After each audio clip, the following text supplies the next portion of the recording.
Assalamualaikum warahmatullahi wabarakatuh. Alhamdulillahi wa kafa. Sallallahu ala sayyidina Muhammadin al-Mustafa. Sallallahu alaihi wa ala alihi wa sahbihi ahlu sedeki wa wafa amma ba'du. Baik, adik sekalian, kita lanjutkan materi kita. Dan pada mata kuliah hukum Islam di Indonesia ini, materi yang akan kita bahas kali ini adalah hukum Islam dalam pembangunan hukum nasional. Yang mana hukum Islam yang sudah ada dari sebelum negara Indonesia ini terbentuk, nah itu ternyata menjadi bahan atau dipakai sebagai masukan-masukan untuk membuat hukum nasional atau perundang-undangan yang ada di negara kita sekarang. Mayoritas umat beragama di Indonesia ini adalah Islam. Nah, mari kita lanjutkan kuliah kita pada kesempatan kali ini.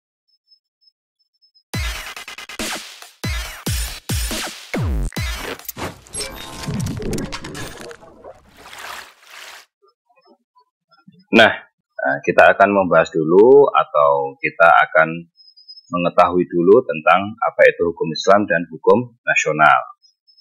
Nah, apa itu hukum Islam? Hukum Islam adalah seperangkat aturan yang berisi hukum-hukum syarak yang bersifat terperinci, yang berkaitan dengan perbuatan manusia, yang digali dan dipahami dari Al-Quran dan hadis, serta dalil-dalil syarak lainnya. Jadi yang intinya dalam hukum Islam itu, atau istilahnya sekarang ya fikih ya. Nah, fikih itu adalah seperangkat aturan yang berisi hukum-hukum syarak. Jadi hukum-hukum yang tertera dalam kitab-kitab fikih itu ya hukum syarak gitu loh. Dan itu terperinci, ya kan? Jadi kan terperinci bagaimana kita menikah, kemudian yang sah bagaimana, terus syarat-syaratnya apa, kemudian nanti dalam perjanjian juga bagaimana, syarat-syaratnya apa, dan lain sebagainya. Yang mana hal tersebut diambil atau disarikan atau disimpulkan dari Al-Quran dan hadis serta dalil-dalil syarak lainnya. Dalil syarak lainnya itu ya termasuk qiyas, kemudian ijma, kemudian sholih mursalah, kemudian dan lain sebagainya ya. Itu dan seterusnya dalam usul fikih tersebut. Nah, kemudian apa itu hukum nasional? Hukum nasional adalah seperangkat aturan atau hukum yang dibangun oleh bangsa Indonesia setelah Indonesia merdeka dan berlaku bagi penduduk Indonesia.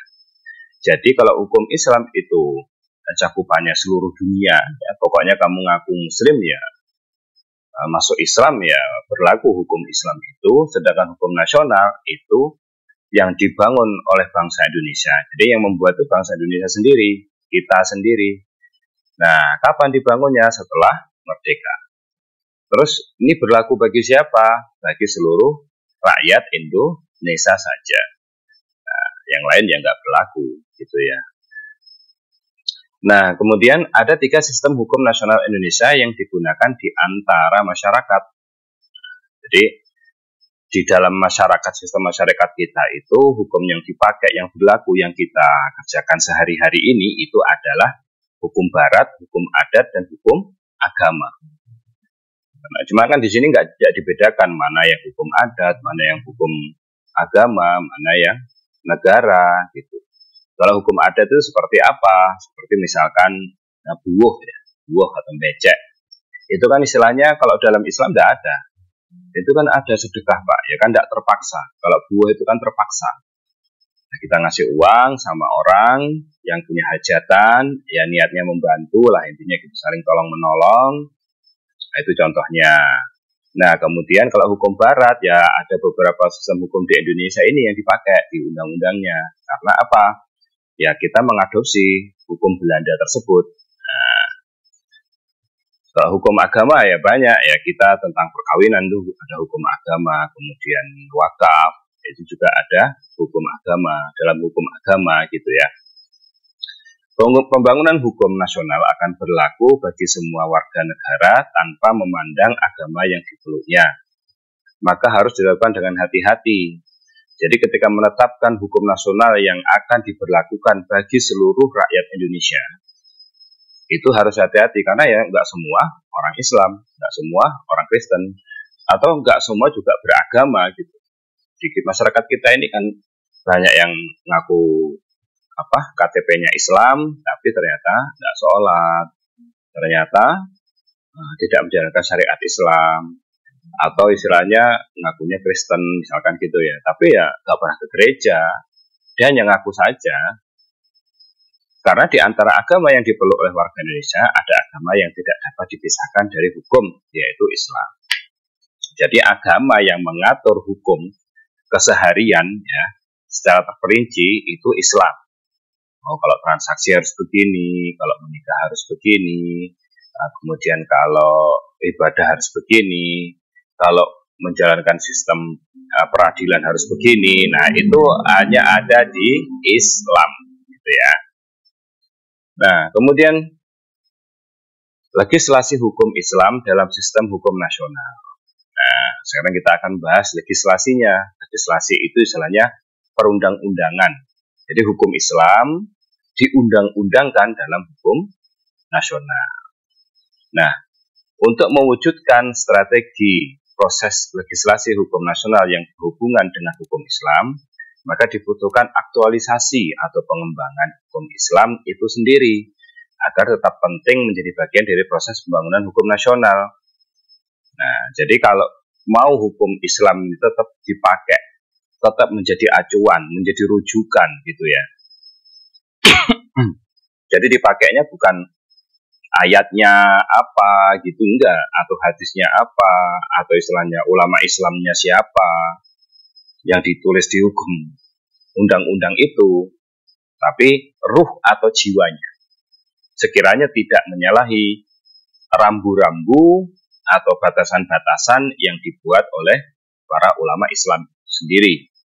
Nah, aktualisasi hukum Islam dapat dibedakan menjadi dua bentuk. Apa itu? Yang pertama, upaya pemberlakuan hukum Islam dengan pembentukan peraturan hukum tertentu yang berlaku khusus bagi umat Islam.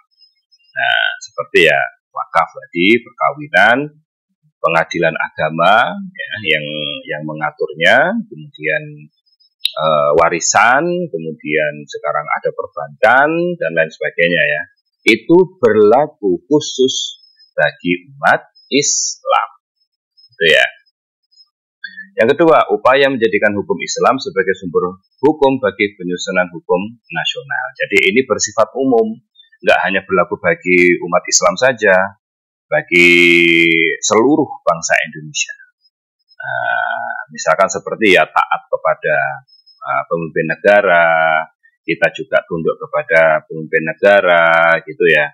Nah, kita tentang hak-hak yang ada pada diri kita sebagai manusia, itu kan di Islam sudah ada. Nah, kita nggak boleh berbuat jahat kepada orang. Nah, itu kan di Islam sebenarnya sudah ada. Berbuat jahat itu nggak hanya mencuri, nggak hanya membunuh, melukai, tapi ya semua yang berkaitan dengan hak-hak yang ada pada diri setiap manusia pada umumnya. Nah, kita misalkan ya dapat hak pendidikan, ya kan kita ya, harus dapat itu. Kemudian suatu undang-undang dapat ditetapkan sebagai peraturan tertulis yang dikodifikasikan atau disusun apabila telah melalui proses politik pada badan kekuasaan negara, yaitu legislatif, seperti MPR, DPR, DPD, dan eksekutif, yaitu presiden dan jajarannya, presiden, menteri, gitu ya, serta memenuhi persyaratan dan rancangan perundang-undangan yang layak. Jadi kalau kita mau menjadikan hukum Islam itu menjadi perundang-undangan, maka harus melalui proses politik. Tidak bisa kita tiba-tiba nyatet sendiri gitu ya, buat aturan sendiri. Yaitu melalui apa? Legislatif legislatif dan eksekutif. Legislatif itu ya MPR, Majelis Permusyawaratan Rakyat, DPR, Dewan Perwakilan Rakyat, DPD, Dewan Perwakilan Daerah. Ya, karena kita punya wakil gitu loh, wakil di pusat untuk kita bawa kemana arah Indonesia ini ke depan. Dan eksekutif, jadi presiden dan jajarannya. Jadi presiden itu kan bisa mengeluarkan perpres atau undang-undang atau aturan yang dikeluarkan khusus oleh presiden, ada peraturan menteri, ada peraturan pemerintah dan lain sebagainya, macam-macam gitu ya. Nah, serta memenuhi persyaratan dan rancangan perundang-undangan yang layak, karena mereka itulah yang diberi wewenang oleh institusi, oleh negara kita untuk mengatur, bukan kita istilahnya rakyat kemudian sembarangan bikin undang-undang, enggak ya, kita ajukan, kemudian nanti yang diajukan itu dimusyawarahkan kan gitu ya. Nah itu. Nah sekarang kita akan membahas tentang kontribusi hukum Islam dalam pembangunan hukum nasional. Jadi hukum Islam ini dijadikan hukum nasional, diundang-undangkan gitu ya. Nah, sebagai upaya pembinaan dan pembangunan hukum nasional, hukum Islam telah memberikan kontribusi yang sangat besar. Paling tidak dari segi jiwanya atau spirit. Jadi yang dari istilahnya ketika membuat hukum itu kan ya dari subjeknya, dari penindaknya siapa, dari hukumannya gimana, aturan-aturannya gimana. Nah, hukum Islam itu memberikan kontribusi, memberikan masukan-masukan, memberikan rujukan-rujukan. Di antaranya apa? 1. Undang-Undang Nomor 1 Tahun 1974 tentang perkawinan. Pada pasal 2 undang-undang ini ditulis bahwa perkawinan adalah sah apabila dilakukan menurut hukum masing-masing agamanya. Jadi nggak bisa beda agama di Indonesia ini nggak bisa menikah gitu. Salah satunya harus ngalah ikut yang lain. Kemudian tidak bisa orang Kristen terus kemudian menikah dengan cara Islam, tidak bisa.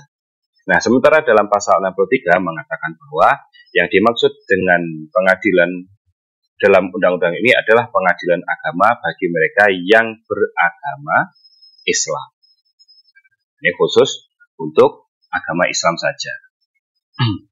Yang kedua, Undang-Undang Nomor 2 Tahun 1989 tentang Sistem Pendidikan Nasional. Disebutkan bahwa dalam rangka pembangunan manusia seutuhnya adalah beriman dan bertakwa kepada Tuhan Yang Maha Esa, berbudi pekerti luhur, mempunyai pengetahuan dan keterampilan, sehat rohani, mempunyai kepribadian yang mantap dan mandiri, mempunyai rasa tanggung jawab kemasyarakatan dan kebangsaan. Di sini titik beratnya itu adalah beriman dan bertakwa kepada Tuhan Yang Maha Esa. Nah, karena kita agama Islam itu kan menganut monoteisme, kita menganut sistem satu Tuhan, gitu ya, tidak beberapa Tuhan. Nah, ini salah satunya yang dijadikan sistem hukum nasional dalam pendidikan nasional, gitu, sistem pendidikan nasional. Oke, selanjutnya.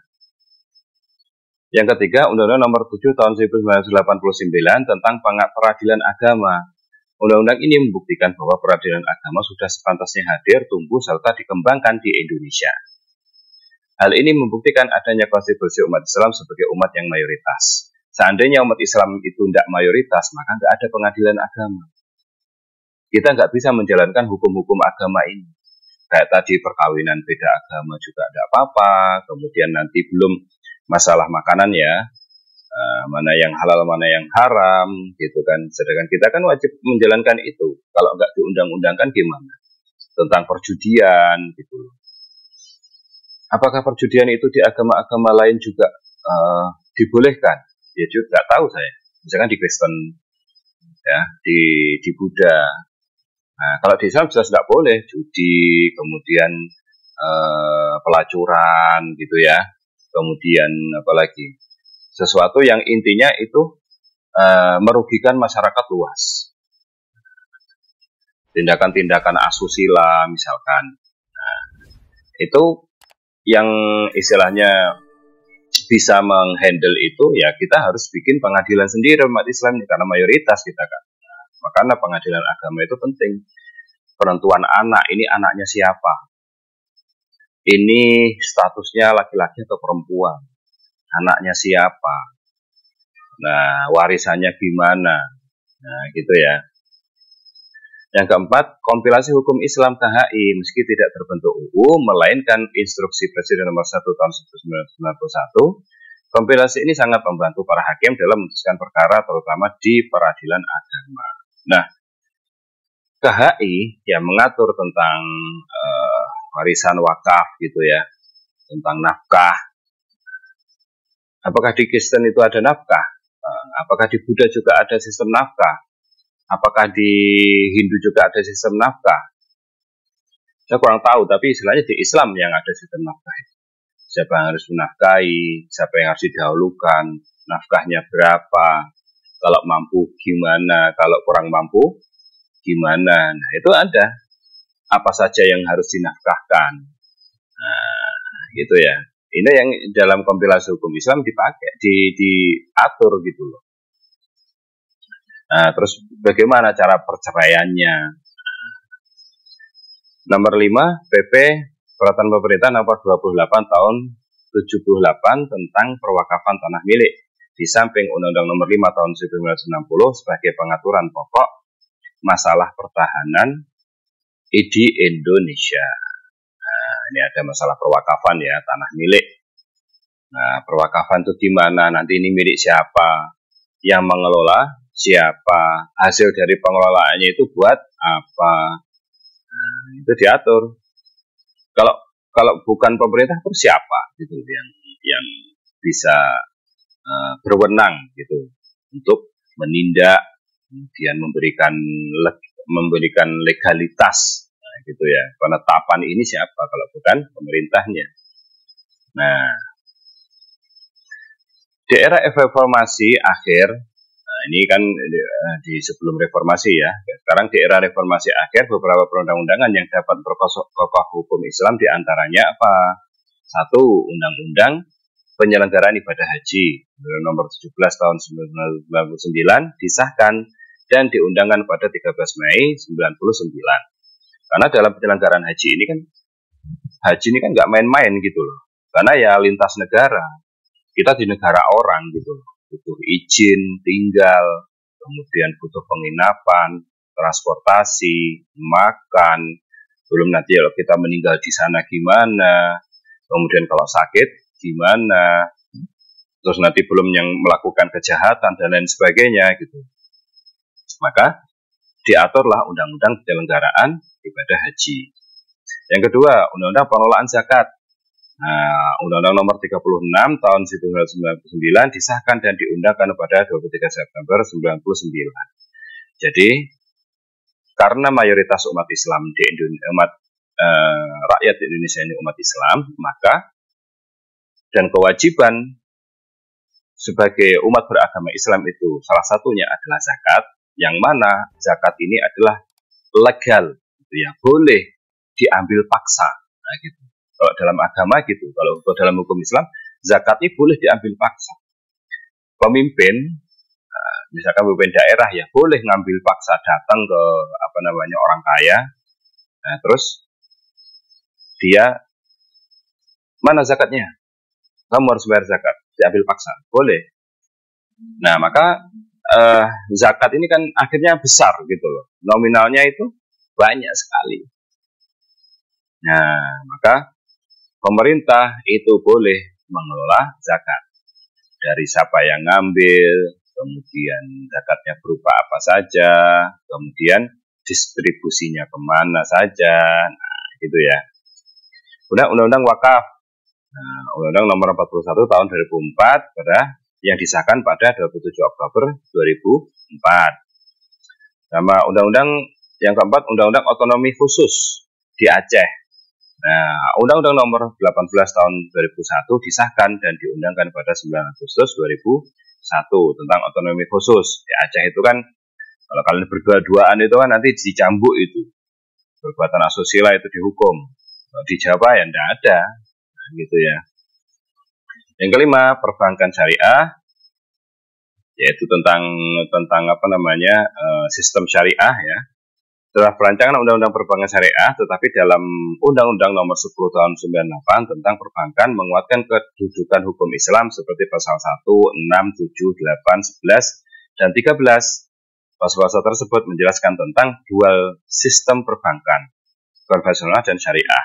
Jadi di peraturan BI itu ya, Bank Indonesia itu ada istilahnya dua sistem yang dipakai di Indonesia. Walaupun belum diundang-undangkan, masih draft rancangan gitu ya.